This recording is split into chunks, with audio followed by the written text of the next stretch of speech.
madurez. Carta a los Efesios, capítulo 4. Vamos a leer desde el versículo 11 y vamos a ver que en los versículos que vamos a leer se repiten mucho palabras como perfeccionar o crecer. Dice así la palabra: Él mismo, habla del Señor Jesús, y Él mismo constituyó a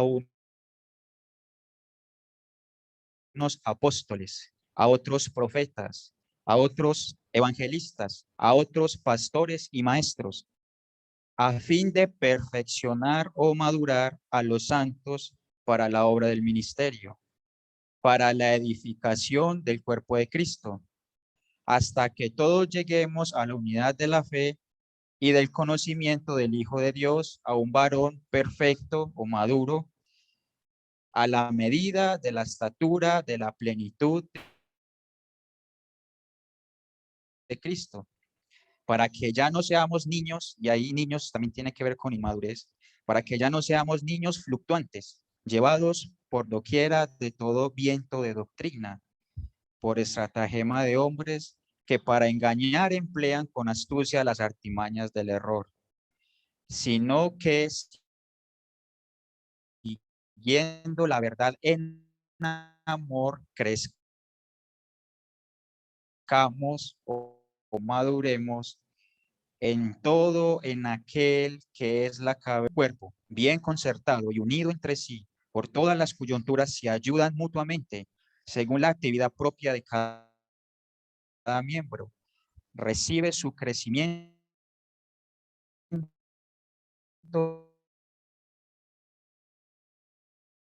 o su madurez para ir edificándose en amor. Un gran interés de parte de Dios en que la iglesia crezca, crezca a nivel espiritual, madure, no solo que crezca también como ser individual, ¿cierto? Como persona. ¿Cuál es la razón? La razón es que todos somos miembros los unos de los otros. Por esa razón debemos procurar la madurez y el crecimiento. ¿Cómo usa Dios o cómo interviene Dios en ese proceso de madurez? La Biblia dice que Dios ha provisto a la iglesia de personas capacitadas como maestros, evangelistas, personas que enseñan, y los ha dotado de dones y otros dones, no es por menospreciar los otros dones, todos los dones que la Biblia eh, menciona tienen el propósito de contribuir al crecimiento de cada uno de nosotros. Por eso es tan importante que cada uno de nosotros ocupe su lugar dentro de la iglesia y ponga a servicio de los demás el don que Dios le ha dado, porque eso es lo que contribuye al crecimiento y a la madurez. ¿Cómo hace Dios para que la iglesia o para que cada uno de nosotros crezcamos o maduramos? Usa varias cosas. Vemos que usa personas que tienen el don, un determinado don, para ejercerlo en la iglesia, pero también usa su palabra. Vemos que el objetivo de Dios es que la iglesia, que cada uno de nosotros crezca. Y Dios va a trabajar en nuestras vidas para que ese proceso se lleve a cabo. Pero nosotros como creyentes, también tenemos una responsabilidad en ese proceso de madurez. No es algo que simplemente le compete a Dios. Nosotros como cristianos también somos responsables de ese proceso. Y para que lo veamos un poco más claro, quisiera que fuéramos a Segunda de Pedro. Segunda de Pedro, capítulo 1. Y yo voy a tomarme el atrevimiento de leerlo en otra versión, la Nueva Traducción Viviente, para que veamos la responsabilidad que tiene que tenemos cada uno de nosotros en este proceso de crecimiento. Segunda de Pedro, capítulo 1, versículo 3, dice así: mediante su divino poder, Dios nos ha dado todo lo que necesitamos para llevar una vida de rectitud.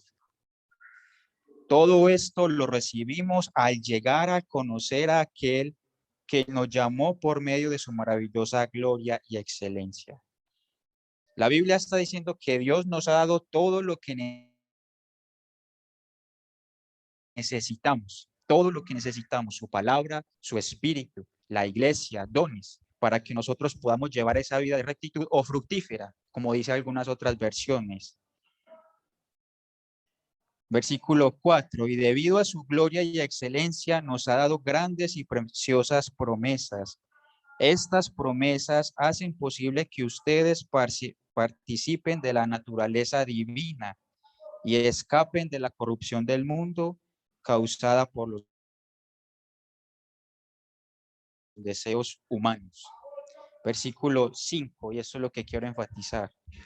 En vista de todo esto, de que Dios nos ha dado todas las cosas que pertenecen a la vida y a la piedad, para que llevemos esa vida recta o madura, dice, esfuércense al máximo por responder a las promesas de Dios, completando su fe con una abundante provisión de excelencia moral, a la excelencia moral con conocimiento, al conocimiento con control propio, al control propio con perseverancia, a la perseverancia con sumisión a Dios, a la sumisión a Dios con afecto fraternal y al afecto fraternal con amor a todos. Mire que hay una responsabilidad personal. Dios nos ha dado su espíritu, su palabra y la iglesia para que nosotros podamos crecer. Puedo yo pedirle a Dios que cambie cosas de mi vida, pero tengo yo también la responsabilidad de actuar y de efectuar el cambio que necesito. Por eso Dios nos ha dado todas las cosas que pertenecen a la vida y a la piedad. Ahora sí, vamos al texto guía que vamos a ver hoy en la carta de Santiago. Cuando uno analiza la carta de Santiago, en el capítulo 1 empieza uno a darse cuenta que Santiago empieza hablando precisamente de ese proceso de madurez. La carta de Santiago, si usted ha tomado el trabajo de estudiarla, se va a dar cuenta que es una carta sumamente práctica. Es una carta donde usted va a encontrar poco de doctrina o de cosas relacionadas muy específicas a la fe, sino que está muy relacionado a la vida cotidiana, la forma de hablar, la forma de relacionarse con los demás. Y de hecho, el primer capítulo de Santiago empieza hablando precisamente cómo es el proceso de madurez que Dios lleva en el creyente, cómo Dios interviene en ese proceso y cuál es la responsabilidad del cristiano en ese proceso. De no el creyente efectuar ese proceso de madurez o de crecimiento, hay unas consecuencias. Y eso lo va a ver usted a lo largo de la carta. Por ejemplo, en el capítulo 2 usted va a ver que dentro de la iglesia a la cual Santiago se dirige en esta carta, son personas que tienen problemas para relacionarse con los demás, porque hacen acepción de personas. En el capítulo 3 va a encontrar que también son personas que no controlan sus palabras y hacen daño a los demás con sus palabras. Y en el capítulo 4 va a encontrar que son personas que se dejan gobernar por sus deseos, o sea que, y eso genera conflictos. Todas esas cosas, a la luz de lo que Santiago está diciendo, son las evidencias de que el creyente tiene áreas de inmadurez de que debe de tratar. ¿Por qué o con qué objetivo debe el creyente madurar? Primero, porque debe crecer para con Dios. Y lo segundo, porque debe aprender a relacionarse con los hermanos, porque hace parte del cuerpo de Cristo. Santiago capítulo 1, versículo 2, dice así. Veamos cuál es la parte de Dios en el proceso de madurez. Hermanos míos, tened por sumo gozo cuando os halléis en diversas pruebas, sabiendo que la prueba de vuestra fe produce paciencia. Mas tenga la paciencia su obra completa, para que seáis perfectos o maduros y cabales, sin que os falte cosa alguna. Vemos que una de las razones por las cuales Dios permite las pruebas en el cristiano es para generar la paciencia en él. La impaciencia, a la luz de lo que dice Santiago, es una muestra de inmadurez en el creyente, algo que debe ser corregido, algo que es natural, que es propio de la naturaleza humana, pero que a la luz de la escritura, una vez que la persona viene a Cristo, debe ser corregida. Así que Dios va a tratar esa área precisamente trayendo pruebas. Pero hay otra señal de inmadurez en el cristiano, y es cuando se deja gobernar por sus deseos. Una persona que es controlada por sus deseos o por sus emociones demuestra que necesita crecer en esa área, porque es precisamente eso, la luz de esta carta, lo que está trayendo conflictos dentro de esta iglesia a la cual Santiago se dirige. Vamos a empezar a meditar del versículo 12 del capítulo 1.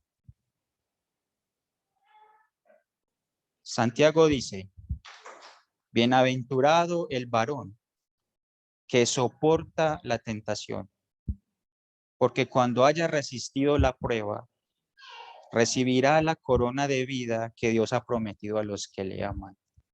Santiago empieza diciendo que hay una realidad que todos afrontamos, todos somos tentados. Todos vamos a sufrir y a padecer la tentación en nuestras vidas, sin excepción alguna. ¿Cuál es el punto a lo que Santiago quiere llegar en la iglesia donde él se está dirigiendo? Que algunas personas dentro de la congregación pensaban que las tentaciones provenían de parte de Dios y que era Dios el que proveía esa tentación. Santiago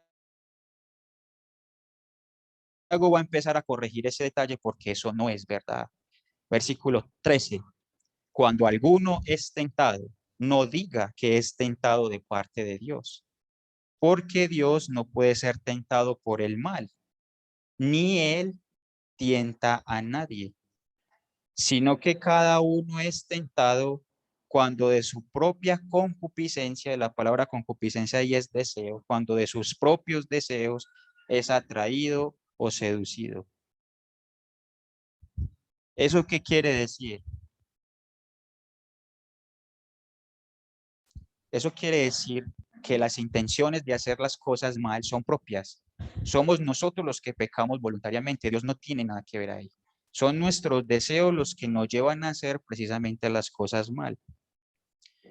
Y entonces Santiago va a empezar a explicar cómo es el proceso del pecado. Versículo 15. Entonces la concupiscencia, después que ha concebido, da a luz el pecado. Y el pecado, siendo consumado, da a luz la muerte. Versículo 16. Amados hermanos míos, no erréis. Y presten atención al versículo 17. Toda buena dádiva y todo don perfecto desciende de lo alto, del Padre de las luces, en el cual no hay mudanza ni sombra de variación. Santiago está explicando o demostrando que no es posible que de Dios procedan cosas malas. Todo lo que procede de Dios, dice la Biblia, es bueno, dice Santiago. Así que el pecado o las intenciones de pecar son nuestras, de nuestro perverso corazón. Génesis capítulo 6 dice, no lo busquen, es necesario, dice que el designio del pensamiento del corazón del hombre es de continuo solamente el mal. Eso quiere decir que cada uno de nosotros continuamente siempre tiene la tendencia a hacer lo malo.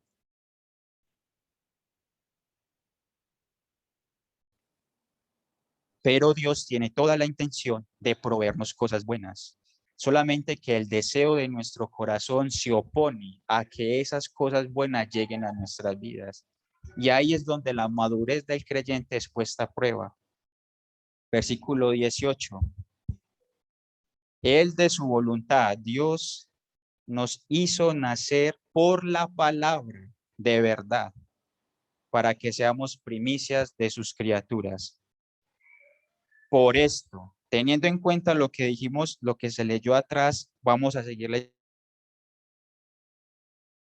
leyendo lo que está adelante. Por esto, mis amados hermanos, todo hombre sea pronto para oír, tardo para hablar y tardo para airarse. Porque la ira del hombre no obra la justicia de Dios. Otras versiones dicen que la ira no provoca la justicia que Dios desea en nosotros. Y ese es un deseo del corazón del hombre. La ira es propia del corazón del hombre y también debe ser corregida. Por lo cual,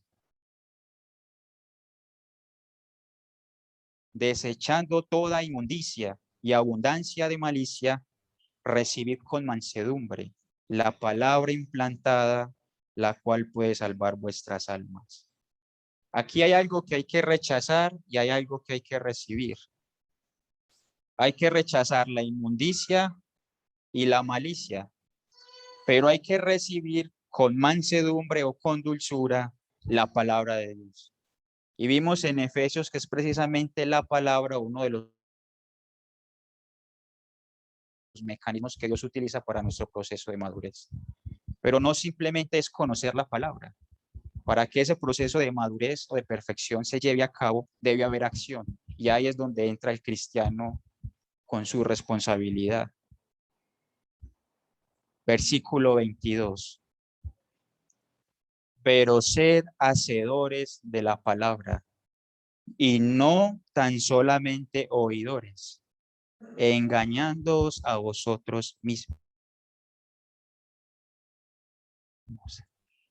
En la iglesia a la cual Santiago se refiere, o a los creyentes a los cuales Santiago se refiere, tienen un problema. Son personas que les gusta escuchar la palabra, les gusta estudiar, les gusta aprender, pero no son muy dados a hacer lo que aprenden o lo que escuchan. Y eso genera un problema adicional. El problema es que la persona cuando se acostumbra a oír o a estudiar o a leer, pero no practica lo que escucha, lee o estudia, dice Santiago que se engaña a sí mismo. ¿Por qué se engaña a sí mismo? Porque él se ve a sí mismo como alguien muy espiritual, porque está rodeado de un ambiente espiritual, de personas cristianas que estudian la palabra, que oran, que hacen todo lo que es propio de un cristiano. Y entonces él se siente cómodo con eso. Cree que él está bien con Dios y que su relación con Dios está bien simplemente porque está rodeado de un entorno cristiano o espiritual. Pero la verdad es que se engaña a sí mismo. La otra realidad es que como está escuchando, él entiende que lo que está escuchando es la palabra de Dios, pero se niega a llevarla a cabo. Versículo 23. Porque si alguno es oidor de la palabra, pero no hacedor de ella, mire la comparación. Este es semejante al hombre que considera en un espejo su rostro natural, porque él se considera a sí mismo y se va, luego olvida cómo era. Aquel que escucha la palabra, pero no la ejecuta, Santiago lo compara con un hombre que se mira en un espejo.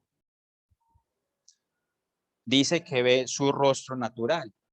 Cuando una persona escucha la palabra, se puede dar cuenta cuáles son los errores que debe corregir, cuál es el pecado que está cometiendo, cuáles son las áreas en las que está fallando, porque está escuchando la verdad.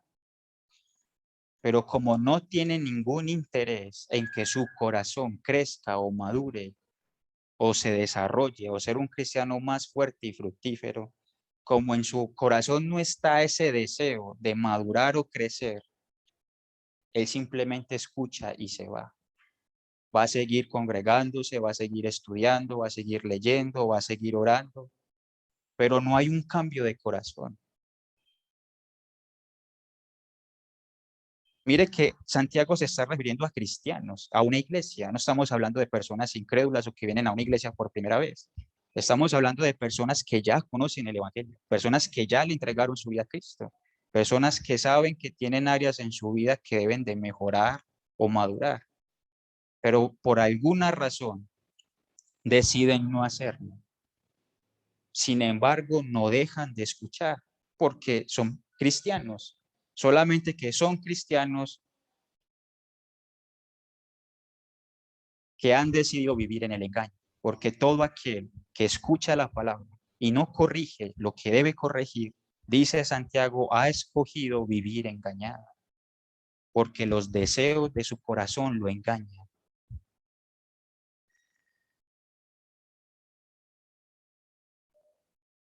¿Cuál es el otro punto? Dice que consideran un espejo su rostro natural. Cuando usted se mira en un espejo, ve el cuerpo físico, puede ver sus ojos, su rostro, sus ojos, su cabello, cómo está vestido, si la ropa está bien o no. Pero hay algo que usted no puede ver y es el verdadero usted, la verdadera persona que es usted. El espejo solamente tiene la función de mostrarle su exterior, pero ese no es el verdadero usted, ni el verdadero yo. El verdadero yo está por dentro y ese es el que nosotros nos resistimos a cambiar.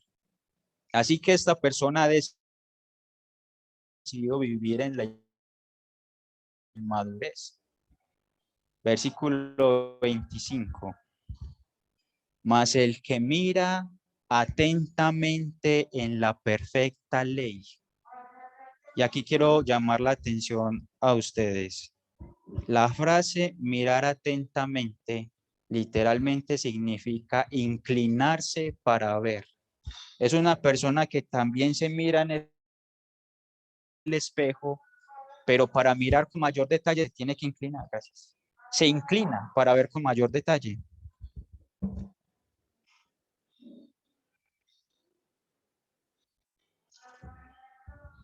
Porque tiene un deseo de ser transformado. Tiene un deseo de que su corazón sea diferente, de que su carácter sea diferente, de que su forma de hablar, de pensar, de sentir sea diferente. Por eso mira atentamente cada cosa de su propia imagen en la palabra. Segunda cosa que hace, más el que mira atentamente en la perfecta ley y mire el calificativo que se le da a la palabra, la de la libertad. Santiago está diciendo que la Biblia, la escritura, trae libertad al cristiano. Así que una persona que tiene áreas en su vida que carecen de madurez, lo que realmente Santiago está diciendo es esas áreas lo están haciendo un esclavo de su propio corazón y de su propio deseo. Aquella persona que escucha, pero no pone por obra lo que escucha, ha tomado la decisión de vivir en esclavitud. Si yo como cristiano estudio la escritura, la escucho, me la comparte, y sé que hay áreas en mi vida que debo corregir y no lo hago. Santiago está diciendo que he decidido vivir en esclavitud. He decidido vivir engañado de mi propio corazón. Mas el que mira atentamente en la perfecta ley, la de la libertad, y persevera en ella. Y aquí viene otra palabra bien interesante, persevera. La palabra perseverar aquí significa permanecer al lado de. Y como se está refiriendo a la palabra de la libertad o a la palabra de Dios, está hablando de una persona que constantemente está examinando su vida a la luz de las escrituras, constantemente está evaluando sus pensamientos, sus emociones, sus sentimientos, sus decisiones a la luz de la palabra, porque él no quiere ser un esclavo, no quiere ser una persona con áreas inmaduras. Por esa razón se toma el trabajo de estarse evaluando una y otra vez. Y eso tiene su recompensa. Mas el que mira atentamente en la perfecta ley, la de la libertad, y persevera en ella, constantemente la tiene ahí, dice, no siendo oidor olvidadizo, sino hacedor de la obra. Este será bienaventurado en lo que hace. Es decir, dedicar tiempo y fuerzas al crecimiento espiritual y de todas las áreas de la persona, a la luz de la escritura, lo beneficia a uno. El principal beneficiado del crecimiento a la luz de la palabra soy yo mismo y mis hermanos. De lo contrario, si decido perseverar en esos estados de inmadurez, soy yo una persona que puede hacer daño a la iglesia. Por lo tanto, yo no voy a ser bienaventurado en lo que hago. Por eso el creyente debe invertir tiempo y esfuerzo en crecer, no solamente espiritualmente. Mire que Pedro dice, todas las cosas que pertenecen a la vida y a la piedad nos han sido dadas. El crecimiento en la vida cristiana debe ser integral en todas las áreas, porque la Biblia toca todas las áreas del ser humano. Versículo 17, volvámoslo a leer. Toda buena dádiva y todo don perfecto desciende de lo alto del Padre de las luces. ¿Eso qué quiere decir? Si Santiago viene hablando acerca del crecimiento o de la madurez, y toda buena dádiva desciende de lo alto, y Dios desea darme a mí toda buena dádiva y todo don perfecto, ¿qué necesito yo para poder recibir esa buena dádiva? Dios no puede darle una buena dádiva porque ahí dice, todo don perfecto, también está hablando de madurez o de plenitud. Dios no puede entregarle a alguien una buena dádiva que no tiene el carácter para recibirla. Debe trabajar primero en su carácter, en su corazón, para poder recibir la buena dádiva que Dios quiere ofrecerle. Por eso es tan importante que el cristiano se enfoque en el crecimiento. Vamos a Salmos capítulo 1, Salmo 1.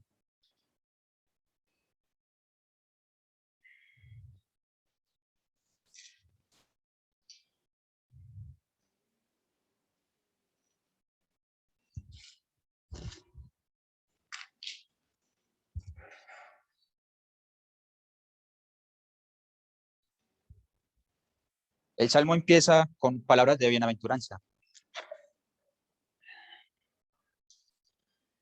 Bienaventurado el varón que no anduvo en consejo de malos, ni estuvo en camino de pecadores, ni en silla de escarnecedores se ha sentado. Contraste, versículo 2. Sino que en la ley de Jehová está su delicia, y en su ley medita de día y de noche. Versículo 3, consecuencia, será como árbol plantado junto a corrientes de aguas, que da su fruto en su tiempo, su hoja no cae, y todo lo que hace prosperará. ¿Por qué prosperará esta persona? Porque se ha enfocado tanto en el conocimiento de la palabra y en su crecimiento, que eso le va a permitir poder relacionarse y tomar buenas decisiones.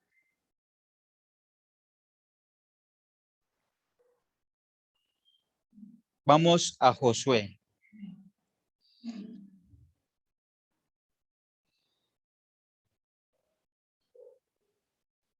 Quiero que veamos con ejemplos la realidad de entender o de enfocarse en el crecimiento. Josué capítulo 21, versículo 43.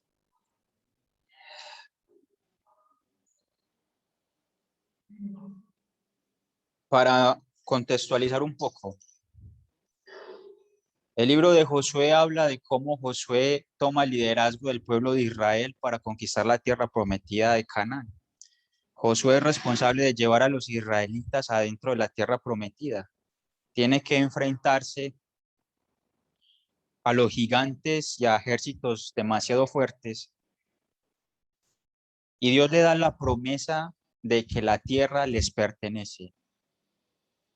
Pero Josué, a pesar de que Dios le prometió que la tierra iba a ser de ellos, él tiene que ir a la batalla.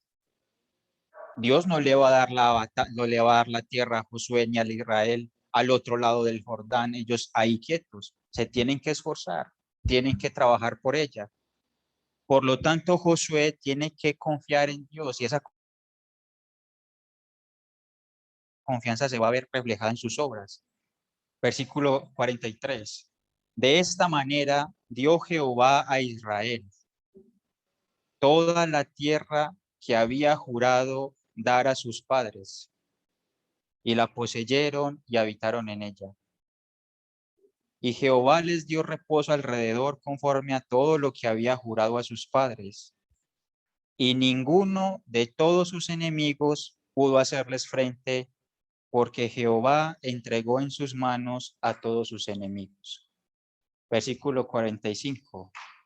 No faltó palabra de todas las buenas promesas que Jehová había hecho a la casa de Israel. Todo se cumplió.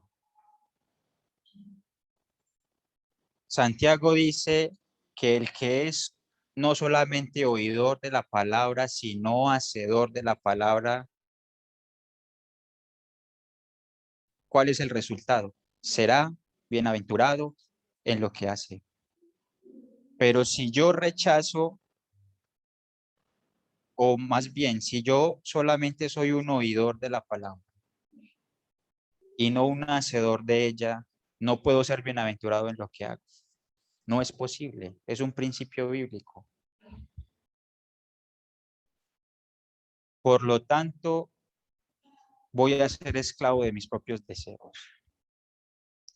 Por lo tanto, voy a permanecer en inmadurez. Por lo tanto, puedo ser una persona que pueda, en vez de promover el crecimiento de la iglesia, contribuir al daño de la iglesia y de mi propia vida. ¿Cómo se ve la inmadurez en el creyente? Capítulo 2 de Santiago, versículo 1. Veamos algunos rasgos a mejorar dentro del carácter del cristiano a la luz de lo que dice Santiago.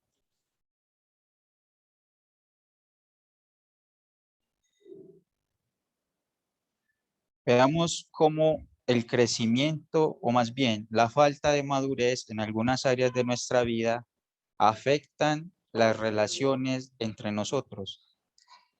Santiago capítulo 2, versículo 1. Hermanos míos, que vuestra fe en nuestro Señor, en nuestro glorioso Señor Jesucristo, sea sin acepción de personas. Porque si en vuestra congregación entra un hombre con anillo de oro y con ropa espléndida, y también entra un pobre con vestido andrajoso, y miráis con agrado al que trae la ropa espléndida, y le decís, siéntate tú aquí en buen lugar, y decís al pobre, estate tú allí en pie, o siéntate aquí bajo mi estrado, no hacéis distinciones entre vosotros mismos, y venéis a ser jueces con malos pensamientos. La persona que necesita crecer espiritualmente es alguien que muestra favoritismo por algunos de acuerdo a características externas. Juzga de acuerdo a las apariencias, no de acuerdo a lo que hay en su corazón. Por lo tanto, es una persona dada a las divisiones, por las discordias. Veamos otro rasgo. Capítulo 3.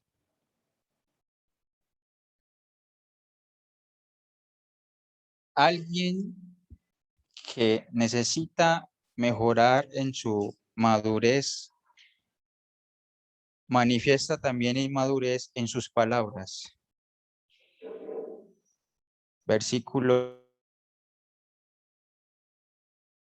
capítulo 3, versículo 5. Así también la lengua es un miembro pequeño, pero se jacta de grandes cosas. He aquí cuán grande bosque enciende un pequeño fuego, hablando de la lengua y sus palabras. Y la lengua es un fuego, un mundo de maldad.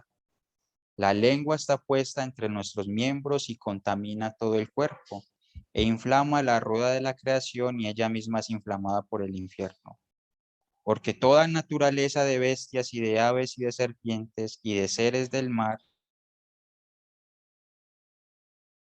se doma y ha sido domada por la naturaleza humana. Pero ningún hombre puede domar la lengua, que es un mal que no puede ser refrenado, llena de veneno mortal.